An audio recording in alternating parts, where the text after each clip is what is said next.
आज महाराष्ट्रामध्ये वर्षाला 100च्या वरती मुलींना आत्महत्या का कराव्या लागतात? तर सायबर क्राईम त्या ठिकाणी व्हॉट्सअपवर सोशल मीडियावर एखाद्या आमच्या बहिणीच्या संदर्भात इतकं वाईट लिहिलं जातं.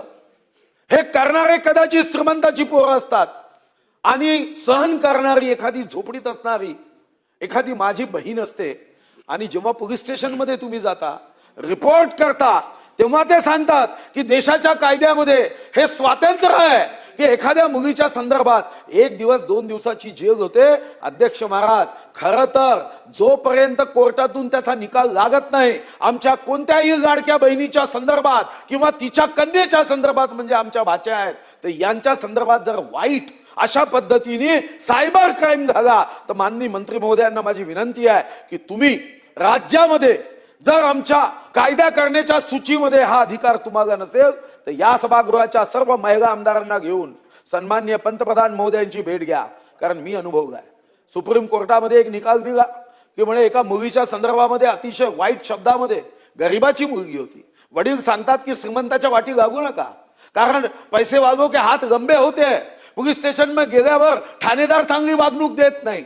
माझा आपल्याला आग्रह आहे की खरंच स्त्रीचा सन्मान ठेवायचा असेल तर सायबर क्राईम, सोशल मीडिया या संदर्भात एकाही बहिणीच्या संदर्भात जर कोणी वाईट लिहिलं अशी शिक्षा दिली पाहिजे की त्याच्या आईला वाटलं पाहिजे की अशा दुष्ट बुद्धीच्या पोराला मी गर्भामध्ये 9 महिने का ठेवलं असं वाटावं. अशी शिक्षा जर तुम्ही दिली तरच मा सीता मा द्रौपदीच्या कथा ऐकण्याचा आपल्याला अध्यक्ष महाराज अधिकार आहे. कधी घराची ती ऊब, कधी खंबीर आधार तिच्याच त्यागावर टिकला आहे हा अवघा संसार. तुम्ही विचारच करू शकत नाही अध्यक्ष महाराज.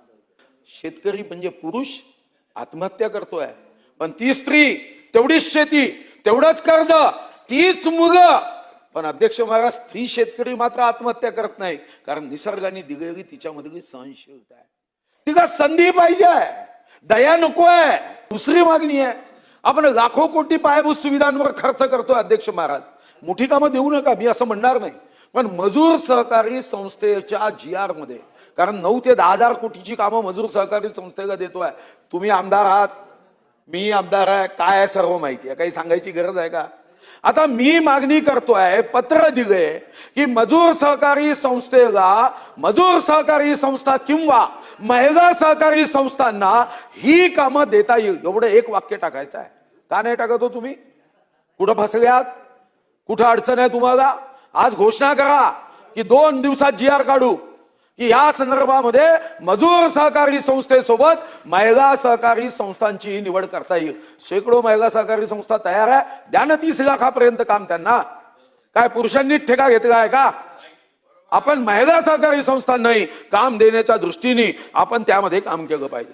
आज माझी आपल्याकडून अपेक्षा आहे, ज्या ज्या ठिकाणी आपण 3.5 शक्तीपीठ महाराष्ट्रात म्हणतो, या 3.5 शक्तीपीठाच्या स्थानावर एक महिलांची MIDC स्वतंत्र करण्याची घोषणा करा, फक्त महिलांसाठी. आणि या महिलांना तुम्ही स्पेशल, जसं आपण इंडस्ट्रियल प्रमोशन स्कीम देतो, आपण कितीतरी कंपन्यांना 3-3 हजार कोटीच्या जागा 30-30 कोटीमध्ये देतो, GST मध्ये SGST मध्ये सूट देतो. एकदा या शक्तीपीठाच्या जागेवर फक्त हे करत असताना चंद्रपूर जिल्हा सुद्धा शक्तिदायिनी तेजोदायिनी माता महाकालीचा आहे, ते एक मात्र ते जोडून द्या, एवढी मात्र माझी आपल्याला विनंती आहे. आज अध्यक्ष महाराज, पहिल्यांदा प्रसूती रजा होती.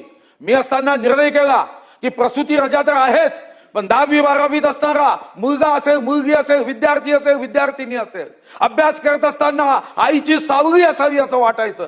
पुन्हा 180 दिवस आपण त्याला मदत केली. आता महाराष्ट्राने ग्रामपंचायत मध्ये 50% आपण सरपंच आणि 50% महिलांना संधी दिली, आपण नोकरीत संधी दिली. 2029 मध्ये अध्यक्ष महाराज या संदर्भामध्ये आपण आता 33% आरक्षण सुद्धा विधानसभा लोकसभेमध्ये देण्यासाठी नारी शक्ती बंधन अधिनियम 2023 केलं. अध्यक्ष महाराज, मी जिल्ह्यामध्ये काही प्रयत्न करतोय. 600 कोटीची आपण SNDT युनिव्हर्सिटी करतोय सेंटर, ज्याच्यामध्ये 62 प्रकारचे कोर्सेस फक्त मुलींसाठी, 5000 मुलींना शिकता येईल. पण अध्यक्ष महाराज, आपण एकनाथ शिंदे साहेब असतील, मान्य देवेंद्रजी असतील, आज आमच्यामध्ये स्वर्गीय अजितदादा नाहीत, पण अध्यक्ष महाराज या 3 नेत्यांचं मी अभिनंदन करेन, कौतुक करेन.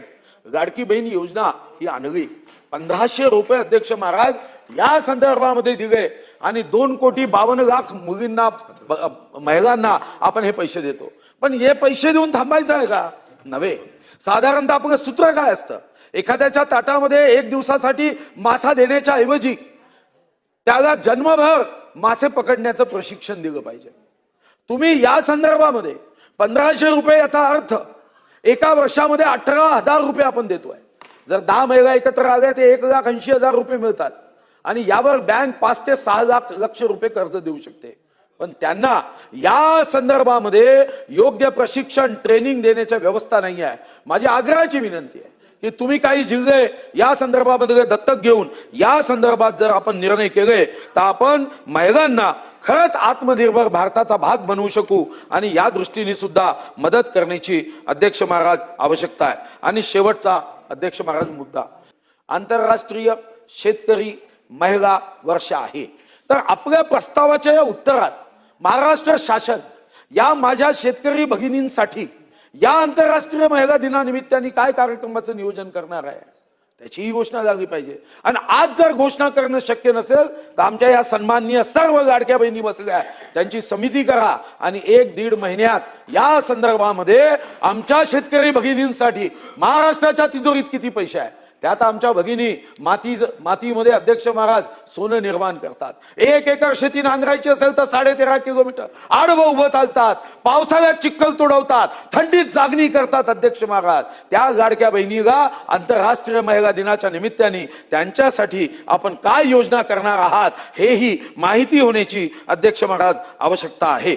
आदरणीय सुधीरजी मुनगंटीवार साहेबांनी या ठिकाणी अनेक सूचना मांडलेल्या आहेत. त्याच्यामध्ये डिजिटलायझेशन असेल, या संदर्भामध्ये आपण जी सूचना मांडली की राज्यातल्या किंवा केंद्र शासनाच्या ज्या वेगवेगळ्या योजना असतील त्या सगळ्या एका प्लॅटफॉर्मवर त्यांना उपलब्ध व्हाव्या, ह्या दृष्टिकोनातून आपण जी सूचना मांडलेली आहे त्याला महिला व बालविकास विभागाच्या माध्यमातून आम्ही ते प्लॅटफॉर्म हे तयार करण्याच्या दृष्टिकोनातून आम्ही त्या ठिकाणी काम सुरू करू.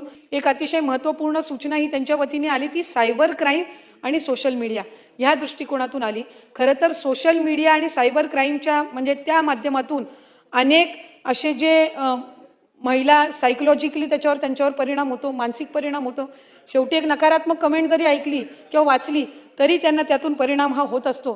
त्याच्यामुळे अशा पद्धतीनं सोशल मीडियाच्या माध्यमातून महिलांवर जर खालच्या पातळीवरची टीका होत असेल, मग अगदी ती सामान्य महिला असो किंवा कुठली शासकीय अधिकारी असो किंवा लोकप्रतिनिधी असो, तर त्या संदर्भातली आणखीन काही कडक कारवाई करण्याच्या दृष्टिकोनातून गृह विभागाला आम्ही उद्याच त्या संदर्भातली आम्ही आपल्या सूचनेनुसार आम्ही त्या ठिकाणी त्यांच्यासोबत पाठपुरावा करू आणि सायबर क्राईमचं विशेष प्रशिक्षण हे अधिकाधिक शाळांमध्ये सुरू करण्याच्या दृष्टिकोनातून शालेय शिक्षण विभागासोबत, कारण ती पिढी म्हणजे जो वयोगट आहे तो साधारणपणे त्या पद्धतीने आहे, पण महिलांमध्ये सुद्धा आता सोशल मीडिया वापरण्याचं प्रमाण वाढलेलं आहे. त्याच्यामुळे त्या संदर्भामध्ये अगदी ग्रामपंचायत लेवलपर्यंत ते प्रशिक्षण जाण्याच्या दृष्टिकोनातून सुद्धा ही पावलं उचलली जातील. आणि आपण मजूर सहकारी संस्था महिला सहकारी संस्था यामध्ये जे आपण त्यांनी शासन निर्णयामध्ये काही बदल करावा या संदर्भामध्ये जी आपण सूचना दिलेली आहे ते संबंधित जो विभाग आहे त्यांना आम्ही त्या संदर्भातलं आपल्या या सूचनेनुसारचं पत्र आम्ही लिहून त्या संदर्भामध्ये सहकार विभाग हे तसा बदल हे करतील या पद्धतीचा पाठपुरावा हा केला जाईल.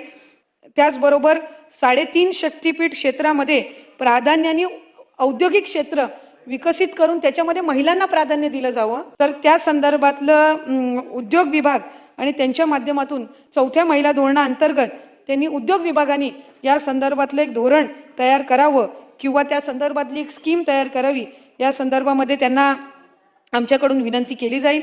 त्याच व्यतिरिक्त महिला लोकप्रतिनिधींचं गुणात्मक योगदान वाढवण्याच्या दृष्टिकोनातून प्रशिक्षण आयोजित केले जावे. महिला लोकप्रतिनिधींसाठी विशेष सत्र हे यशदाच्या माध्यमातून किंवा महिला बालविकास विभागाची सुद्धा एक स्वतंत्र यंत्रणा आहे त्या माध्यमातून आयोजित करण्याच्या दृष्टिकोनातून पावलं उचलली जातील. 11 मार्च रोजी आपण ज्याचा उल्लेख केलात की यंदाचं वर्ष हे महिलांचं कृषी क्षेत्रामधलं योगदान, 11 मार्चला सेंट्रल हॉलमध्ये त्या संदर्भातला एक विशेष कार्यक्रम आयोजित करण्यात आलेला आहे. त्याच्यामध्ये अनेक लोकप्रतिनिधींना म्हणजे सगळ्यांनाच आमंत्रित केलं आहे. त्याच्यात ज्या सूचना येतील त्यानुसार आपण या संदर्भातली कारवाई ही करण्यात येईल.